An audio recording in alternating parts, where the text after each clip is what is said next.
The DIMP Digital Network presents Idle Game Chat.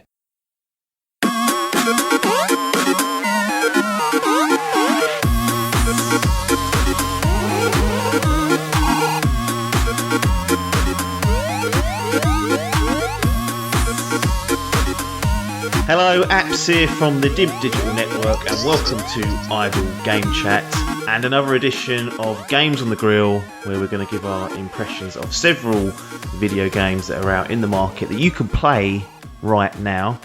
I'm once again joined by the former DIMP Digital Gaming Quiz champion. It's Pac-Man himself. It's Tom Adcock. How you doing? All right, mate. Good, thanks. Not bad. 7 out of 10 if I had to give you a rating. It's not. Sometimes they're sloppy. It's what else do you say? Hang on a minute. Sarah's put the heating on. That's annoyed me. That's a 6. That's gone down. That's well. Banned from this sort of time of year, really. I would agree with that. The heating should be off. But yeah, to be honest, even in this house, it's been a little bit chilly lately. So yeah, I know. But I think it gets to a certain point of year and you have to just wear a jumper. It can't be going on. I would agree with that as well. But we are here to talk about video games. We have got 5 games on the grill this time. Street Fighter 5, Untitled Goose Game, Baba Is You, Devil May Cry 5, and Undertale. So let's see how we get on with these. Let's kick off with Street Fighter 5 because you have been a self-proclaimed sort of master of the Street Fighter series. Been playing it since you were a little nipper, although you was probably middle-aged by the time the first one came out. Like, what's sort of your little story with Street Fighter franchise, and how have you got back into Street Fighter 5 all these years after its initial release? Can I sort of take you back in time here, mate? The year was 1992. Southend Seafront, sort of little curtain head Pac-Man, had a little hairstyle back then. Yeah. Walks in the arcade and there was a queue. There was a sort of gaggle of people around the new machine, shiny. Sort of walked over with my mouth sort of ajar. I used to always sort of look a bit gormless back then, much like now. It's pretty the same as now, really. Yeah. Pac-Man. So there it was, Street Fighter 2, 8 fighters. Isn't it weird, just quickly, how it's always Street Fighter 2 when you ask people this question? It's never Street Fighter OG. Oh, shit, mate. Do you remember it? I used to have punch pads. Yeah. I guess it wasn't fucking dreadful. Well, I think some of the cabinets had the punch pads, some had like traditional buttons, but the one thing that was there on both was the game was fucking shit. They just really sort of sorted that game out in that second iteration. It's a massive upgrade. So I remember it back in the arcades, and it was like when I was at school, sort of 12, 13, it was like the absolute bee's knees. It was all anyone talked about. And when it sort of got a launch on Super Nintendo, I remember paying 60 UK pounds back then to get an imported version, like from the US. And people don't know that when they were born these days, they complain about game prices going, they should be lower. And it's like, they were much higher back in the day. I know that was an import, but... No, you're right, mate. I distinctly remember a game. It was a standard game back in the NES days, like when I would buy them, $39.99 across the board. Some were $49.99. There's been no increase. It's gone down. Yeah. They want them cheaper.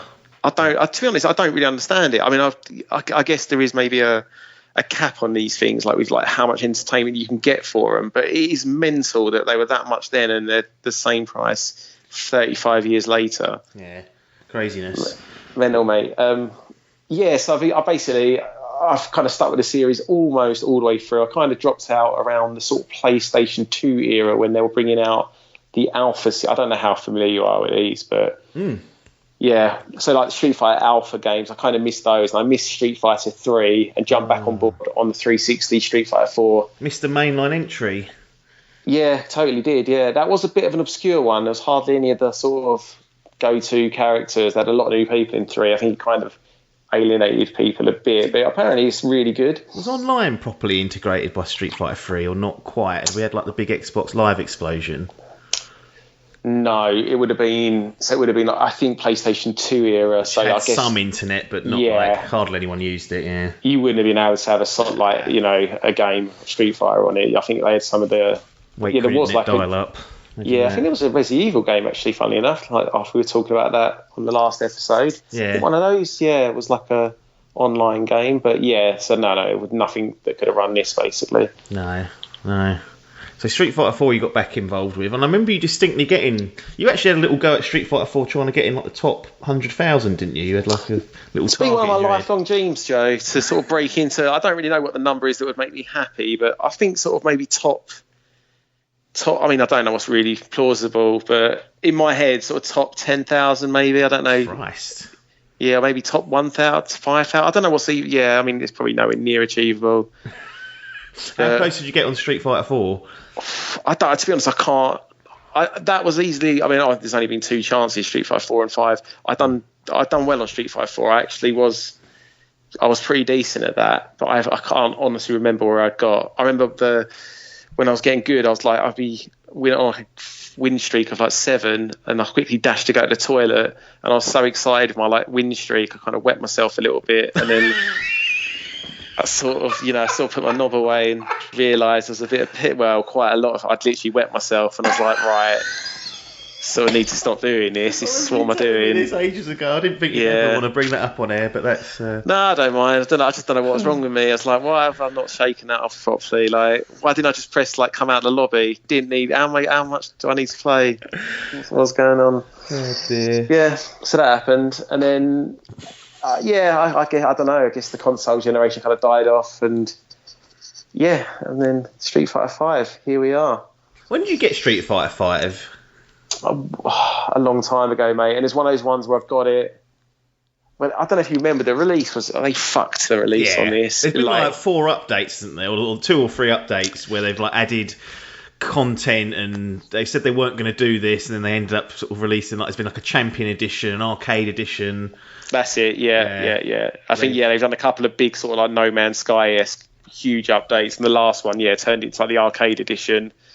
So they have made a lot of improvements now. They've put a proper like single player storyline in there. Seasons. They've really fleshed out the characters, the rosters now. Because I mean, the thing is, we'll get into it later, but I think that one of my sort of negatives with this game is that even now, like Street Fighter 4 had like probably the biggest roster of any game up to that point. They were all unlocked on release. They just added onto it. It was like Smash Brothers for Switch. It was just like, here's everything, fucking do your bollocks. Whereas Street Fighter 5, they've gone right back on that. They've released it with like 12 characters. They're locked behind paywalls. You have to like grind out the hours to unlock them if you're going to do it in game. So I'm not a massive fan of that after what they did before. I don't know why they would. I do know why they would do it, but I think it is a step back because I think it's annoyed a lot of people and put a lot of people off. And this was along with a few other games this generation, a real botched release. It really cost them in the grading, and they've probably lost a lot of fans because of it. Yeah.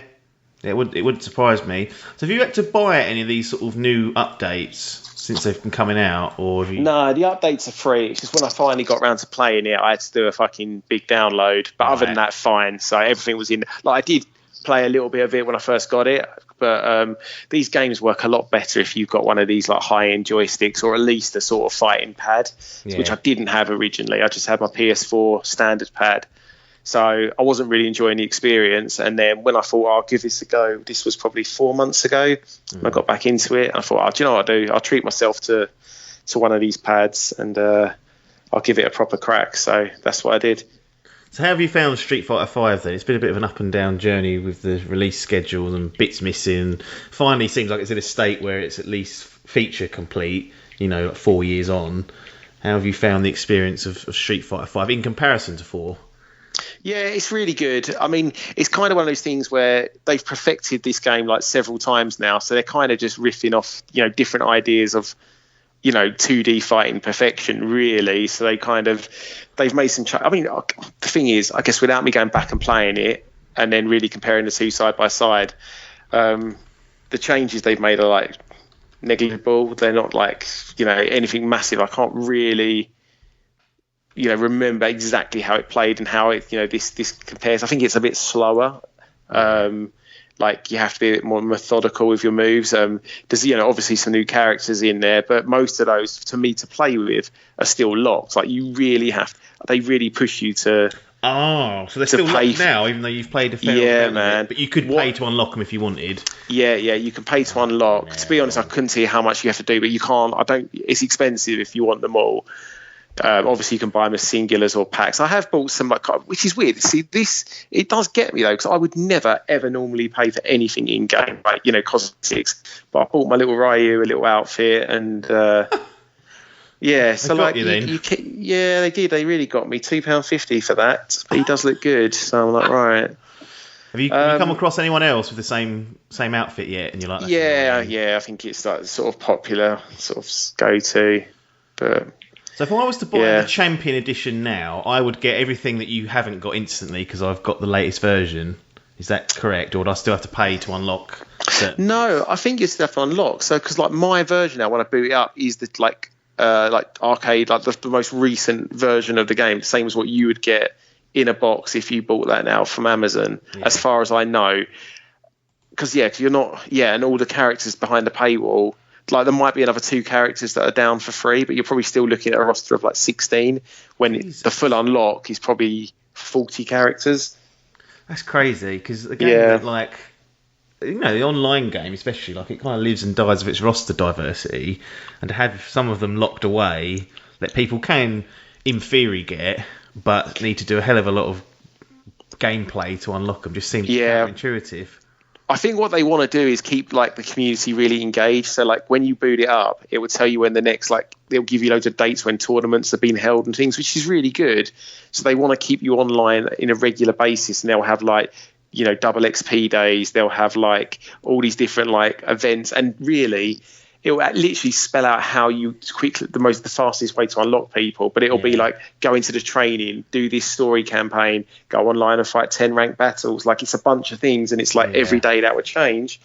So they want you coming on time and time again. And you probably, if I could be bothered, go online and, there's probably a way to fast track it, the quickest route, and it probably wouldn't take that long.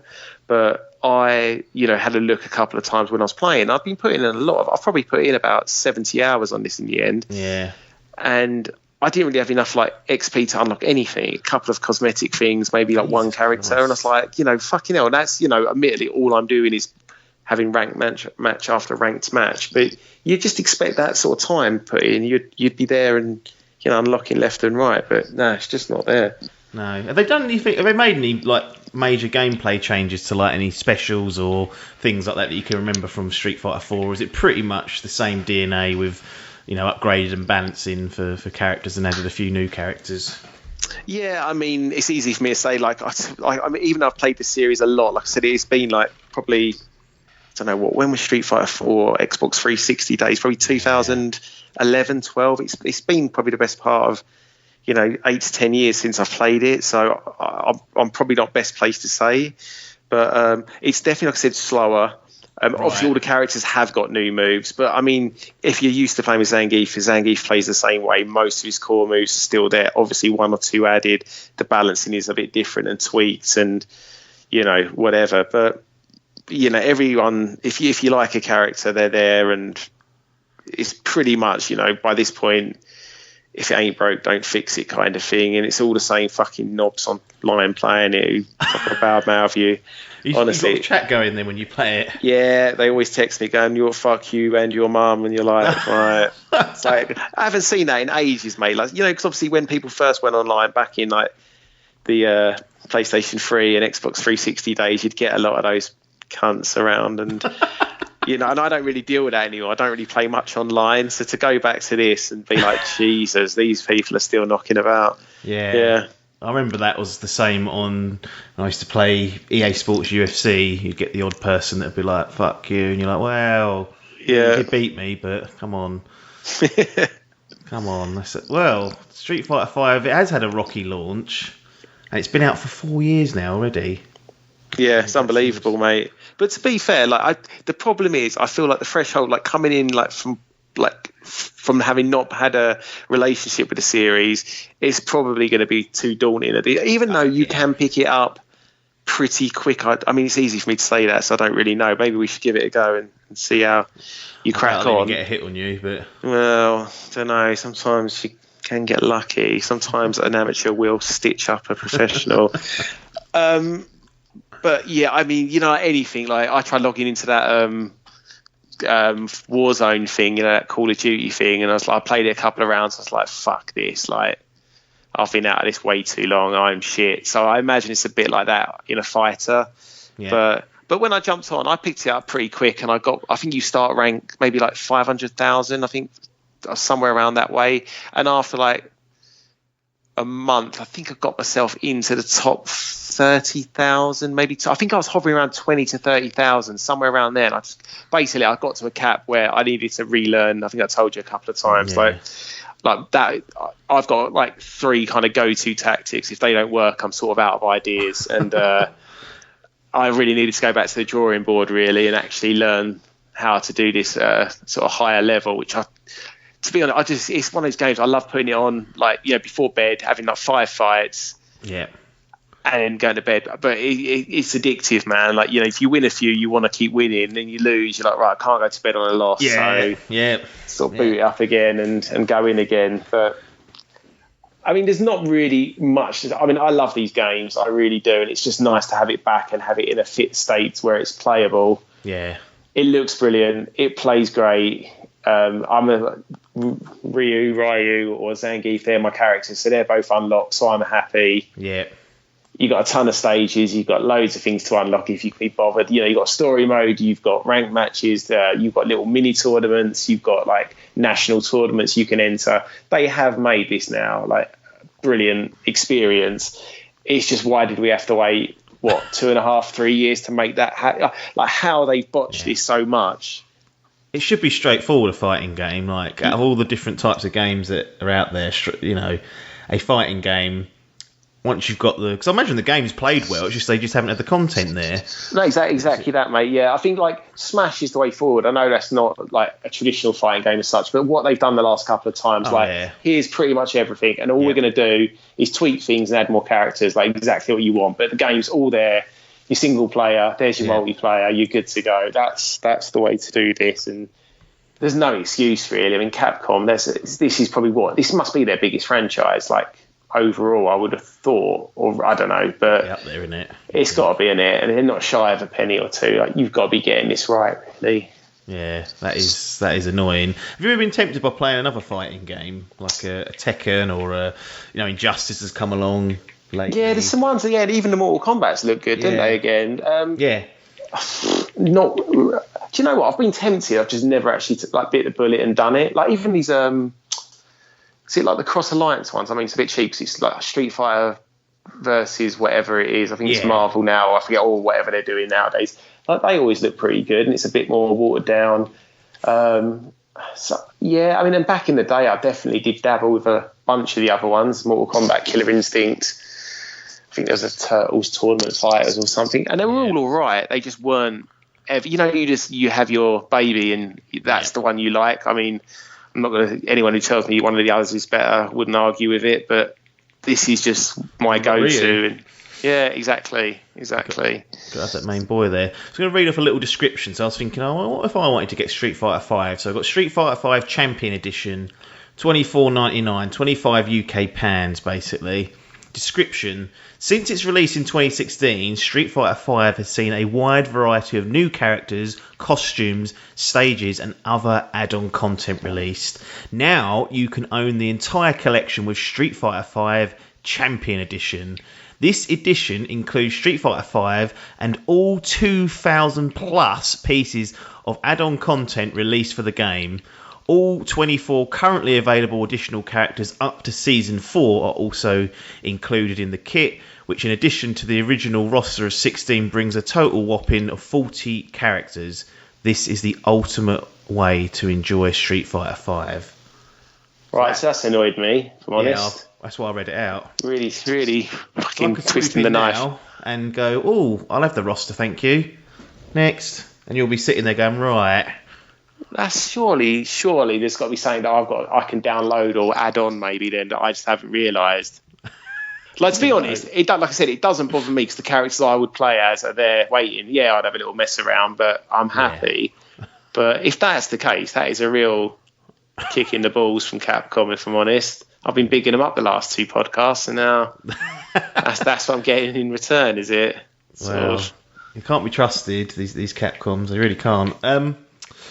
What about a grading for Street Fighter 5? I may well have just brought it down a mark or two with that revelation at the end, but since someone who's been there since the early stages of this when it was in a real shit state, but we're reviewing it in 2020, it's come a long way, but it's still obviously not ideal for you with the character and content piece. I've probably got that little Ryu costume if I buy it. Yeah, thrown in. You got all 2,000 pieces sitting there, mate. Fucking hell. How's that happening? Yeah, I would say if you can come in and get that 25 quid, everything unlocked like they say. Until they do the next edition. In my opinion, I mean, I haven't played everything, but I would say probably the premier fighting game on this console generation. I'm going to give it a 9. Jesus. Yeah. Wow. It's still there off all this time. I mean, I haven't even looked at the single player. No idea if it's any good, but I don't think that's why you'd get a game like this. The fucking toot story, anyway. Mate, I went through the Smash Brothers Ultimate Story, World of Light. Brilliant. Mate, I had a look at that, mate. I was like, what am I doing here? So long. So unnecessarily long, that game. It's quite fun. But then it's a fighting game, so all you're doing is fighting the AI over and over, and it's like, right, how often can I do this? I mean, this is rambling now, but I only played it for a couple of hours, but I was like, right, so I'm stuck as, is it Kirby or someone at the beginning? Yeah. He survives, and I did like that opening, actually, quality. But then I was like, right, I'm sort of getting these, like, sort of buffs, like, spirits. What's that about? The spirits, like, they buff Kirby, basically, and give him, like, you can have a starting weapon, for example, or you can increase your attack, and the more you kind of level up the spirits, the more, the higher the buffs are, basically. Right. But you can also unlock new playable characters. So if you're really good with Mario, you can unlock Mario and whatnot. And each enemy you face has a certain type of AI sort of level and whatnot. So what you got to do is try and construct a spirit team that's against the weakness of the AI, and then you'll have a better result against them. But you get less XP for doing it and bits, so it's a bit of a trade-off. It's like, do you make it easier for yourself and get less rewards at the end, or do you just sort of make it really hard and perhaps sit there and fail a few times, but then get a higher reward at the end of it? It's quite good. It's actually quite good, yeah. Fair play. But it is fucking long. I think I finished it on the plane on the way home from St Lucia or Barbados, whichever one it was. I was doing my nutting. Mate, you could have had fucking Cuphead for that. What's that happening? I ain't doing that. Nah, rubbish. Another thing that might be rubbish when people look at it is Untitled Goose Game. I've played this. I've finished it. I'm surprised you haven't finished it, in all honesty, because it's not the longest game, but... do you know what I did, mate? I started playing it, I was enjoying it first bit, but I didn't realise you could kind of fuck a whole level. So the first little level, I took the geezer's keys and dropped them in the water and could never find them again. I sort of needed them later on. I was like, right, that's annoying. That's weird. Well, yeah. I imagine there's a fail-safe there, but maybe there's not. Well, I kept resetting, but it was only resetting me back to where, like, the water... Basically, I think I could have just swum around the pond and found them, but it was annoying me, so I was like, right, I'll come back to this, and I haven't yet. But anyway, it's your review, so you tell me about it. Yeah, it is good. I'm really surprised, though, that it won GDC and DICE Game of the Year awards. They're like the two awards that I look at, because that's the developers and the industry voting for the winners. And I was like, Jesus, how has it got that? We've had like Sekiro come out last year, like a critical darling, From Software, well respected, and then Untitled Goose Game comes out of left field on Game Pass and goes, hello, and takes the top award. I mean, that is insane. From what I've said, I mean, don't get me wrong, it looks really good, and I've heard nothing but good things about it, but I feel like it's more like an industry joke.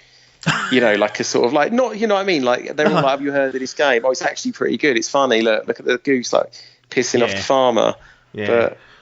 But that's shocking. It's a strange one. I mean, I liked it, don't get me wrong. I'm not sure, having played the games that I played in 2019 that were released in 2019, that it's Game of the Year material.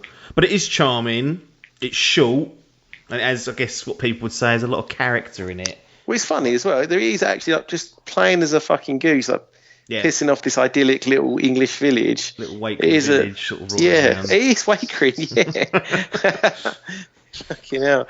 How big is it? Like, and it's kind of like a bit open plan, right? Like the sort of the little parts of the village interconnect, I heard. Yeah, so as you work through, you work through a pretty linear path, but it's a little bit. I'm not going to say it's anywhere near got the complexity levels of a Bloodborne or a From Software game, but there's eventually like shortcuts that come round back on themselves once you've gone off on a little path. Oh, okay. And it will unlock different bits, and then even once you've finished sort of the main game, there's other challenges for you to do in like the new open area that you've kind of created by opening the doors or the gates that were locked previously.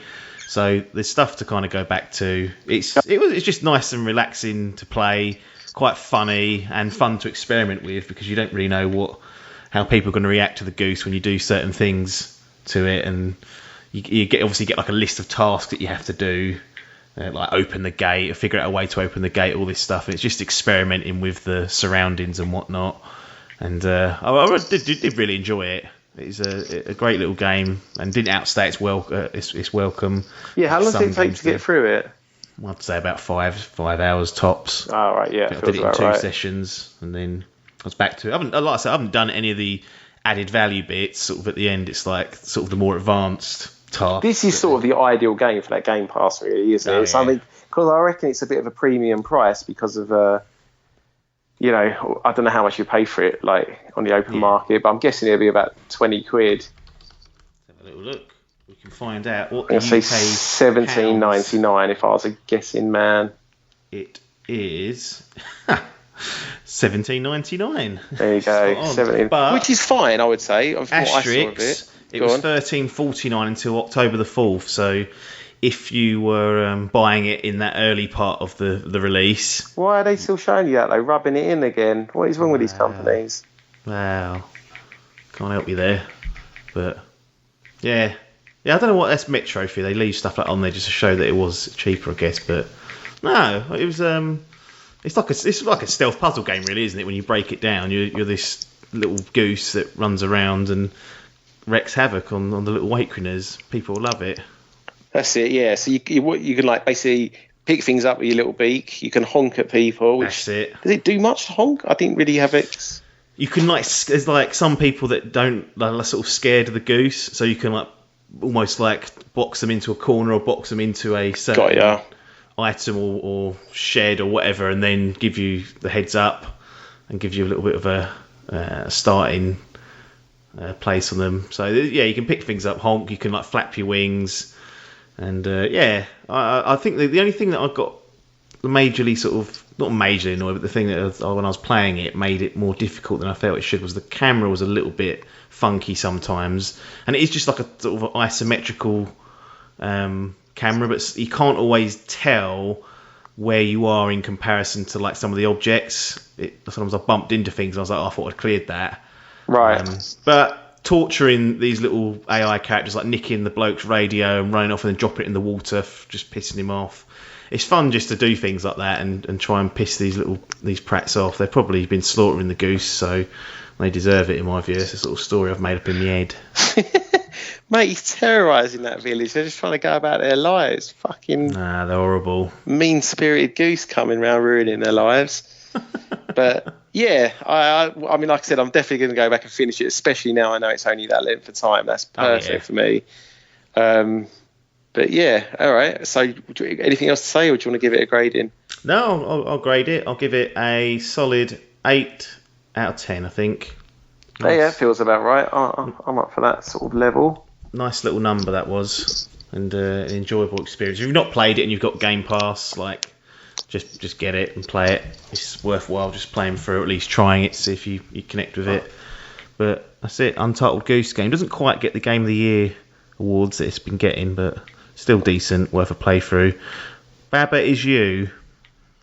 Jesus fucking Christ! What Ever is this? I've heard of the name, and I don't know anything about Baba Is You though, so I may rely on you to do some quick. Right, I'm going to have to use my Pac-Man brain here to describe this. I'm not really good at this because this is fucking weird as. I heard about this on another podcast and I don't know why. I don't know if I even really like it. What's going on? Who are these other what do you mean other podcasts? Well, someone we tried to get on to, he interviewed for DIMP, Jason Schreier, or whatever his name is, at Kotaku. I know he didn't make the grade over here. Ooh, he's gone now, and he's at Bloomberg. Yeah, mate, all he ever talks about is crunch. No one cares, mate. Just get me my games.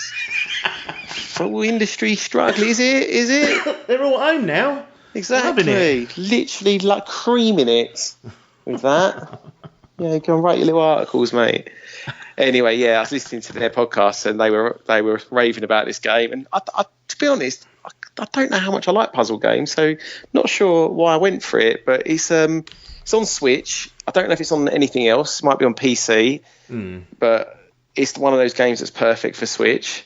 Yeah. So, right, Bubba is you. How to explain this game? So basically, you are Bubba. You can get it on PC. You can get it on PC, okay. Yeah. So Bubba, terrible graphics. I wouldn't even say it's 8-bit, and it's single-screen puzzles, and it looks like Undertale. That's what Undertale looks like. Yeah. Like a real throwback to like top-down. Yeah, like Commodore sort of or Amstrad graphics. Like it's dreadful, but you'll have a task. So basically, you're Bubba, a little like character. I don't know what he's meant to be, like a little pig or something, and you'll have to get like past a little river and to a goal, like a flag, basically. But then what you can do is so it will tell you the rules of the level. Like there might be one. It'll be like Bubba is you, flag is goal, river is sink. Oh. So basically, obviously, you can't go to the river. You need to get to the flag for the goal, and you are Bubba. But what you can do is move all of those words around in each other. Right. So you might change Bubba is you into river is you, and then you can literally move the river out of your way, and then switch back to Bubba. I see. But then, you say that by doing that, you might not be able to switch back to Bubba because you're now stuck as a river. But you have to use those words to like manipulate the rules of the level. Yes. So it's really, there's nothing else I've ever seen that's like this. No. It is absolutely mind-bending, some of the levels. I'll be honest, I haven't beat it. I got to a point where I was struggling. So I think there's probably 8 worlds with about 10 levels each per world. I probably got through 4 worlds. I probably got through 3 worlds on my own, off my own back. Then I started struggling. I was having to kind of look for like help on one in sort of 3 levels. It got to a point where I was basically then YouTubing like 5 in a row, and I was like, there is no point me playing this game. Is not, that's not how it's. What's the point? I might as well just watch someone play on YouTube. I'm not. It's ridiculous. So it was kind of too smart for me at the end. I don't know if I'll go back and finish it. I think maybe I had my fill of it, but it is actually one of the cleverest games I've played. Like, you will sit there like staring at this thing and swapping it around, these words around in every which way you can think of. Yeah. Completely baffled. I was playing it on my commute and it was perfect. And then sometimes I would sort of literally be at work and I'd be like, hang on a minute, I can become like The Rock. So you were sitting there working, and you'd have a light bulb moment and think, exactly, pop in your head, and you'd go back, and it was that perfect, that video game perfection where first time I'm like, done it. I was like, that was so easy. Like, that's the thing. And even watching those YouTube videos, every level can be done in like maximum a minute and a half once you know what you're doing, and it's just changing those words around and then moving this, different things around on screen. But honestly, some of like the puzzles, the intricacy of them are amazing, because you kind of basically you'll start doing things, moving it, and you'll be like, right, so clearly I've got to like become these rocks first of all. So you change like Bubba is you to Rock is you, but then it gets so complicated because it will start off quite simple, like things like that, but then it will be like trees spawn, so like you can literally get anything to spawn out of these trees by changing the word around, and you'll have to spawn a whole screen of Bubbas and then like lemmings him into a canyon, so like then you end up walking across his like corpses to the flag and stuff. Like, it's incredible, but you'll kind of feel yourself getting onto like a good run. You're kind of halfway there, and then you'll just get that, you'll be stuck for fucking ages, then you'll just get that light bulb moment of that last thing, and it is so satisfying, and then you're instantly stuck again. It is like a bit like Sekiro or Bloodborne in that respect. Like, you're just so chuffed that you kind of figured it out, and then to instantly go back to not having a clue what you're doing. Disheartening. How long do you reckon you put into it before you get to walk away from the? Probably quite. I mean, I'm probably going to really embarrass myself here if you look at how long to beat, because I reckon I played it morning and night commute, and I played it for a good sort of 2 or 3 weeks. So that's sort of 15 hours, 16 hours probably, somewhere in that. Christ, Keaton, you still weren't through? Nah, struggled, mate. Right, how long to beat? Let's do the embarrassment. Go on then. Baba is you. Main story 5 hours. Yeah. No, but main story and extras 20 hours. Completion is 43.5 hours. All styles 21 hours. Oh, all right. So is there like optional stuff in there? That sounds to me like you don't have to do anything. But so it's kind of a bit of basically you'll do the core levels, or say like there's a world of like 12 levels. You're sometimes on the early ones have to do 8 of them to kind of progress to the next world. Yeah. And then you've got like these sort of harder levels, and then within the levels, I think there's a couple of like secret Mario style worlds that will open up. So, and then I think some of the actual maps might have a puzzle within the map itself, if you know what I mean. So there'll be something to move around there. So I think they're the kind of things they are. But I think, I mean, clearly, if you kind of get this, maybe if I'm better at English, really, it would sort of, come more naturally. But to be honest, I've sort of always struggled. I kind of do enjoy a puzzle game, but I'm not smart enough, really. That is the problem. They can either be the best feeling in the world or the worst feeling in the world. Immediately can put you off the game quite quickly. It's annoying because it's not normally the game's fault. It's you. So it really does damage your ego. Yeah, it does. And to be honest, a lot of games I will just try and ball my way through. Sometimes on those Resident Evil things, you've got spin dials, and I'm like, I don't really understand this. I'm just trial and error spinning things, and I'm like, right, getting some lights going on here. In the wrong order. Yeah, and it kind of just ends up working. I'm not sure how I done that, but I'm through. It's fine. Move on. So it sounds really interesting, actually. But my question is, do you ever change the words around or do something that you think is going to happen and it doesn't work, or they really balanced it so that you can almost try anything that the words allow you, and might not get you to the end goal, but it will work as intended? Yeah, so you can be, obviously you can, it always works, but it will dead end you. So sometimes, if you turn Bubba into some an inanimate object, you'll just be stuck there and effectively be dead. But there's just you just press L1 or whatever it is on Switch, and basically you'll then just go back a step and you won't be that object anymore. So, so the word will just so you're literally, when I say moving the words, you're literally using your character to shift the words up and down. So sometimes even just to get the words in the right order, you'll have to manipulate them on walls, if you know what I mean. Because you always need to be something. You can change sometimes from Bubba into another character that's on screen that's not moving until you make it.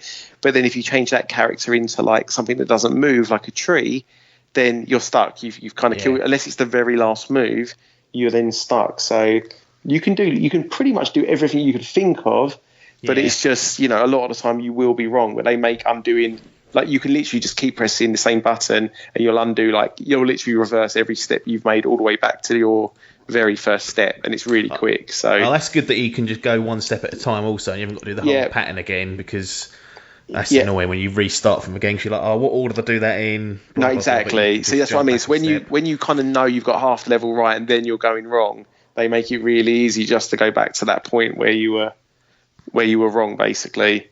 Yeah. Well, I might have to look into this Baba Review and see what happens. I won't ask you for a score because it's an incomplete one, but no, that's fine. That's certainly going to put that on people's radars. It's like a puzzle game and haven't looked at it. And it's on Switch and PC as we speak, so take a look if that sounds like it's interesting. I was going to jump to Devil May Cry 5, but I really think that based on that, because of there's a couple of similarities between Baba Review and Undertale, which I have played through and finished, that I might just jump into that, because just looking at the screenshots, it's in a similar sort of, or very stripped back, sort of top-down, simplistic graphics. It's all like pixel art, but they make it look like old school graphics on it. And I thought everyone had heard of Undertale for whatever reason, because it was one of those games that came out and got pretty good critical acclaim. But when I mentioned it to you and we said we're going to talk about this, I didn't see a little light bulb going off in your head. It's almost like, well, what's that all about? Yeah, no, my little brains. I'm just going to have a quick look at it now, actually. Yeah. And no, do you know what? It doesn't look familiar at all. I'd say, I mean, this is a bit better looking, but go on, give me some deets. 10 out of 10 on Steam. Fucking hell. Mate, people fucking love this game. And it is. I can see why people love it, because it's got so many new ideas in a genre that probably could do with it, and is really sort of clever in the way it goes about things. And because I'd heard so much good stuff about it, I'm ashamed it took me this long to get it, but I'm glad I finally gave it a go. I've had it on Steam for probably about half a decade. It's been sitting there. I'm not as enamoured with it as other people were, so my opinion's still good, but not like the amazing that I've seen people call it. And it's like a traditional RPG that's trying to shake things up. Has a great little story, like this little girl that falls down this little cave, and it's full of monsters. And in the opening part of the game, it explains that there was monsters and humans who lived in the same world, and then there's a ruckus basically, and the humans won the war and put them into this little cave, and you're a little girl that you fall down there, and you're just trying to get out basically. That's the long and short of it. But along your way, as usual in these RPGs, you come across some really fun and interesting characters, and I think the best thing about the game is the characters that you meet and that you speak to. They're all really well written. They're really funny and interesting to kind of get to know more about. But they also mix things up in the combat world. So you can actually play the game without killing anyone. That's like one of the big sort of taglines. You don't have to kill anyone to progress in this game. But hang on, so is the combat like turn-based or? Yeah, so the combat's turn-based. You'll get like a little screen come up, and it'll be like this little blob or whatever the monster is, and then you've got two options. One, you can straight out attack them, and you'll hit attack, and then this little bar will go from one side of the screen to the other. And the idea is that you hit the action button when it's sort of in the middle, and that gives you the most damage. Okay. And your damage sort of cap will depend on what weapons and armour you've got that you've picked up along the way, so you can increase that. Or you can choose to talk to the enemy and find out more about them. So if you talk to them, it might reveal that actually they don't want to fight, and in which case you've just got to show them that you're not a threat to them, and then this little thing called like mercy will show up, and you can hit that, and then you can walk away from it. You'll get gold, but you won't get any experience for it.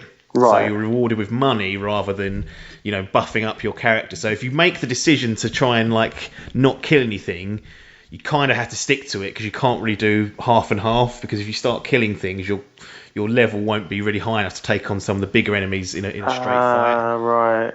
But the other key to the combat is that each time you either choose to attack or speak to them, so you can only say one thing each round, and then, so you might find out the detail in the first round and then be able to implement it in the second round. But each time you do that, it brings up a little defensive mini game. So you'll control a little heart in a little box, and essentially, most cases, you're trying to avoid obstacles that the enemy might throw.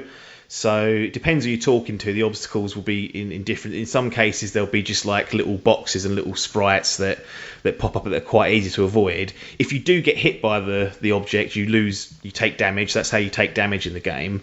But some of them get really complicated. They're like a good 12 seconds of like bullet hell, where you're trying to like avoid all these different bouncing off objects in the little box to try and keep your health up and go. So it's a game where you can not take any damage if you're good enough at those sort of bullet hell ones, and you don't strictly rely on like a roll of a dice in terms of what damage you do take and what damage you give out. It's a little bit skill based to it, which is an interesting take, because historically the RPGs that I've played that are turn based, it's like use X spell, and there might be a little bit of like background kind of like dice rolling if you get like a critical or whatnot. Right. This is a lot more about timing and actually being able to sort of move and avoid things. So it's really good, to be honest. Hang on, but going back though, so if I go down the route of trying to be like a pacifist, yeah, and avoid the first like bunch of enemies, basically, if I start going down the talking route, is there a way, like by doing the right thing, to talk your way out of every single fight, or will some people just attack you regardless of? No, you can avoid. I think you can avoid every fight in the game, right? Because but it's just that you might have to talk and go through like 5 rounds of talking back and forth with them. Got ya. And in some situations, you've got more than one enemy, and you've got to talk them both down. Some will always want to fight you, and you think, there's no way of talking them down. But if you use the right combination of talking, and also sometimes in the defense game there'll be like a little item that might pop up, and if you get that, they might go like, "Oh, skilled warrior, you're obviously very good at this," and out of respect, they won't want to carry on fighting you. Oh, the only thing I would say is that all the characters in it are really cool, like the ones you actually get to speak to. The enemies that you actually fight are a little bit uninspired. They're just like weird like blobs of shit and weird looking monsters, Right. and it has that classic like you're walking around trying to go from point A to point B and random battle. I hate that. And you Yeah. come out of it, random battle. And you come out of it, random battle, and you're like, It's frustrating when you're like low on health and stuff. You're like, I don't need this right now. Because just as well as like navigating in the world and combat and talking to people and whatnot, there's a lot of puzzle solving as well. So you might have to go through like 3 screens just to unlock a door that was 2 screens back. And during that time, you might face like 2 enemies on each screen. So sometimes that can get a little bit annoying. If you're trying to like farm gold or experience, I suppose it's a good thing because you're never going to have enemies. Yeah. But when you're not really interested in doing that, it is a bit of a, sort of drags it down a little bit. But really like cool music, really cool characters to bump into. I'm tempted to go back and do another run, like as a completely different, on this one, I've done my best not to kill anyone, so I want to do one where I actually just forcefully go out there and murder everything to like buff the character and see how that is. Yeah. And it will change the story and ending and whatnot. So there's a few endings and whatnot people can work towards, but really clever in some stages. Still has some sort of hangovers from classic RPG play, but much like Bad Reviews, like a really interesting take on an old genre, and has some unique ideas that in general work quite well. Nice. Okay. Yeah. Give me a grading, I guess. I'm going to give it a solid 8 out of 10. Nice. How long is it? 12 hours. That's pretty good. That's not bad. Yeah, it's not too terrible. And that was like me flapping around as well. Like the first run through. If you want to do it again, once you understand like the puzzles, you'll probably... Oh yeah, you're going to take a quarter. Well, yeah, a third off that or whatever, maybe. Or yeah, but then you have people saying, "Well, you've got to get all 12 endings to it until you've completely done it." I'm like, nah. Is there one that's considered the proper ending, or are they just different? There's not really. There kind of is and isn't. Like, you can. It's not something that I'm interested in doing. It's like that Bloodborne. You know how there's like the best endings if you get all the umbilical cords and all that stuff. It's like not dissimilar to that. Like there's no umbilical cords, nothing to collect, but I think in order to do it, you have to go through it a few times to even get that one. But I've had my fill of it, and I'll probably go back to it later this year and do a run through on like full like genocide mode and just slaughter everything. Yeah, because it will change the way the characters react around you as well, because you're killing their buddies at this point. So I imagine I'll get into a few more scrapes that I didn't on my sort of attempted pacifist run. Well, it sounds like that would be quicker anyway, like engaging in the combat rather than trying to talk your way out of it would save you some time anyway. Yeah, because you're not going to be sitting there trying to work out what to do. It's just like, right, let's just slaughter these bastards. But yeah, nice. If you've not played it and you've got time on your hands and want to play something that's quite unique, then Undertale's a good pick for sure. Sweet. Final game, Devil May Cry 5. For some reason, I never thought you would play this game. Do you have a history with this franchise or anything like that, or is it just another Game Pass, right? Good value, good AAA game. I'm going to jump on that. It is. I've just realised I'm like sponsored by Capcom on this last few shows. And Game Pass. I think nearly all these games have appeared on there at some point. Or the majority have. Yeah, I mean, this was. Hang on, what else? Speak for. No, I think this is the only one I actually played on the old Game Pass, isn't it? Oh, okay, fair enough. I think so. Untitled Goose Game. Yeah, but that's you reviewing that, mate. Yeah, Outer Wilds I did earlier. Yeah. Well, anyway, this was definitely a Game Pass. Plague Tale Innocence, that's on there as well. This is definitely a Game Pass jobby for me. It was there, and I wouldn't have played it otherwise. I mean, I love Capcom actually, but this is a series that has pretty much passed me by. I think I played Devil May Cry 2, perhaps, PlayStation 1, but I definitely didn't get more than like a few hours in and binned it. But I played Bayonetta a few years ago and I quite enjoyed it. And I know these, kind of are like cousins, like in terms of combat, gameplay, ridiculous story. So I was like, fuck it, sitting there, got nothing else to play. I'm going to give it a whirl. And that's what I did. Yeah. But do you know much about? No, this is a franchise that's passed me by, to be honest. It's more of an Adkins type game. He's played them all and loved them, but I haven't. I've got it downloaded on the Xbox through Game Pass, but I've not sat down to play it because I was like, one, and maybe you can answer this question: is it going to be difficult jumping on number 5, not played 1 to 4, and then 2, hack and slash, fighting, action? Am I gonna enjoy it? But I guess from a story perspective, was it easy to sort of pick up what was going on, or did you not even try and understand what was going on? Because they sound like they're weird enough as it is. Yeah, I mean, I would say you can jump in anywhere. In that, it was pretty easy to know where everyone sort of stood, character-wise. Yeah. But obviously, I just didn't know the relationships between the characters, and when there was a big reveal that's one character was actually someone else, it meant nothing to me. I mean, yeah. So things, it's not confusing as such, but you're obviously not going to get the full experience out of it, of course. Like there is, your 4 games plus spin-offs. In terms of gameplay, it's one of those things. I put it on like the medium. I can't remember how many difficulties there were. I feel like I played it on the medium one. Yeah. And it was super easy, if I'm honest. Like I don't think that. I mean, I think maybe the hard one is very difficult, perhaps, but I think I only died a handful of times. But the point on these games is, a bit like what's that game with the fucking banana that talks to you? My friend Pedro. Oh yeah. I started playing that actually on Game Pass, and it reminded me a bit of that, in that you can sort of fudge your way through the fights and things. Yeah. And you're completely serviceable. You'll do the damage, you'll win the fight, and you'll get to the next level. But when you sort of see someone doing this how it's meant to be done, getting those S ranks, you get graded, don't you? At the end of each level, so it'll tell you if you're doing exactly job. Yeah. So if you can string the combos, it's really like combo heavy. So you've got a gun, you can use like special like demon powers, you can like fight in a traditional sense, and then you've really got to string all of that together to give like the most like amazing like fighting combos, whatever.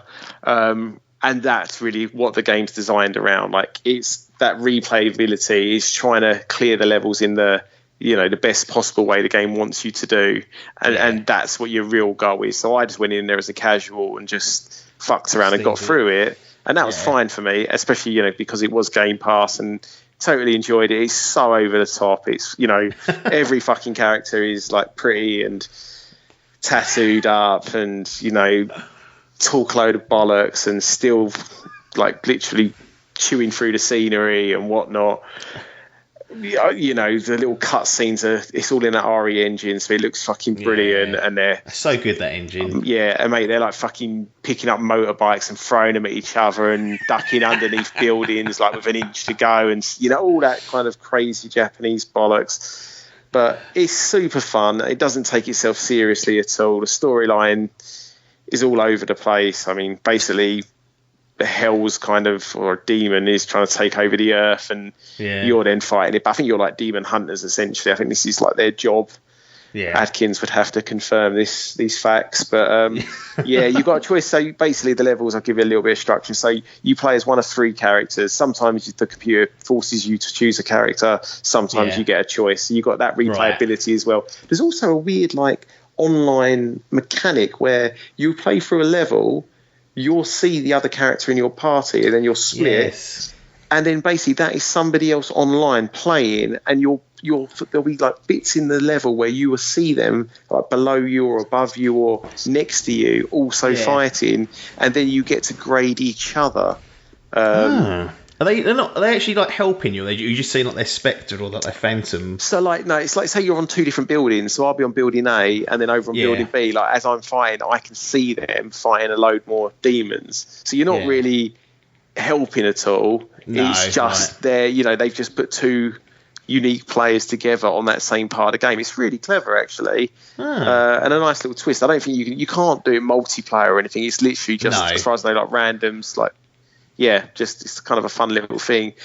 I mean, I don't know if you've got any other questions, really. I mean, I'm assuming most people know what Devil May Cry kind of is on a high level. It's because there are 3 characters. Like, is it difficult to swap between 3 of them? And like, not because you mentioned earlier, you sort of ball your way through a lot of games. Like, is it difficult to switch between like I don't know, Dante, and then go to V with all the different like mechanics and weapons and styles that they use. And I know I can't remember the third one. Is it Nero? Yeah, that's it. Yeah. And to be honest, they are actually really different. So I'm going to forget names now. And obviously, I know Dante is. So V or Nero, the guy with like the sort of pale guy with all the black tattoos. Is that Nero? The one that can summon. Yeah, exactly that. So he doesn't really do anything. He's got 3 like spirit animals or whatever that do all his fighting for him. So that's very different to like Dante, who likes to get up personal with that huge fucking sword, motorbike, demon form, and whatever. And then the other guy, so I'm going to confuse these names now, Nero or whatever. He's got like this one bionic arm who. So every level you can buy upgrades for that, and that will like fire out missiles. So they've actually done a really good job of making the 3 characters really different to fight with. Yeah. But because of the style of fighting, you can just like, especially on the level I played it, button mashing works absolutely fine, generally speaking. As long as you sort of evade every now and again, you're going to be all right. And then there's bosses that... the only time I ever died was that like you got one reoccurring boss essentially. And Nemesis. Pretty much, yeah. And then it took me a while to figure out how to beat him. He sort of took me down a couple of times. But other than that, it is genuinely a case of evade, attack, and just knowing how much you can get in before you need to do another evade. I'm sure as you go up the difficulties, it requires a lot more skill to do. But do you know what? It's good that someone like a casual can jump in and enjoy it. Yeah, man. Still. I was enjoying it. Like, I actually, it was at a time when I didn't really know what I wanted to play, and I found myself going back to this. Like, I was really surprised. I thought, I'll just fire it up and play at level. And I was like, it's actually so easy. You just run around, a new enemy type gets spawned, they give you a little introduction with a name, tell you who you're fighting generally, and then you'll fight a bunch of those guys, and then, the world will open up again. I don't know if I'd pay like 50 quid for it, but I enjoyed it way more than I expected to. I mean, I don't know if they've got remasters for these. If there was some way I could play some of the older ones or whatever, then do a couple of them. I wouldn't, be against Adkins, it. Really. Adkins, put it in the comments. Yeah, please do. No. And it sort of makes me excited for like Bayonetta 3 as well, because there is a place for these sort of games. I mean, they're not my go-to by any means, but do you know what? They've got their place. These fucking high concept hack and slash fucking Japanese megaphons, like compared to that thing that came out on Switch and stuff with Zelda running around those battlegrounds. What's that called? Dynasty Warriors. Oh yeah. Like, I don't know if that's fair comparing them, but I enjoyed this way more than I enjoyed that kind of. I think there's like a similar combat with the two, like very much hack and slash and just fighting through waves of enemies. I know it's not exactly the same, but I enjoyed this one way more than I ever enjoyed that. And I know I think there's, this appeals to a certain type of player, and I think if you're going to like this, and if you are, then this is done by a AAA developer. It looks amazing, plays really nice. It's a good length. It's that sort of probably 12-13 hour sweet spot for me, so I was well on board for that. Up in ridiculousness and action as it goes on, gets more. Oh mate, crazy, it starts at a 10 and pretty much stays at a 10 all the way through. There ain't no fucking downbeats in this. It's just more and more over the topness. Nice. Well, what's going to be the score for Devil May Cry in your first outing in the franchise? I'd give it a solid 8 from me. Excellent. Yeah, it's worthy of that. Probably another half a point if you know what you're doing, maybe even a full point. But yeah, I really enjoyed it. Didn't expect to at all, so I was well happy with that. Excellent. Well, that brings a close to our record high of games in one Games on the Grill episode. We did 5 there, so I think that's quite impressive for us. I mean, it's a bit of a whistle-stop tour for some of these, but sometimes volume is more important than detail, I say. But then I will sit there and talk for an hour and a half about one game next time, so you'll get both depending on how old the game is and whether it interested us too much. But well, that's it, Adcock. Thanks for your time for Games on the Grill, and I'm sure we will speak to you in the near future very soon. Everybody else, thanks very much for your time, and ta-da. Oh.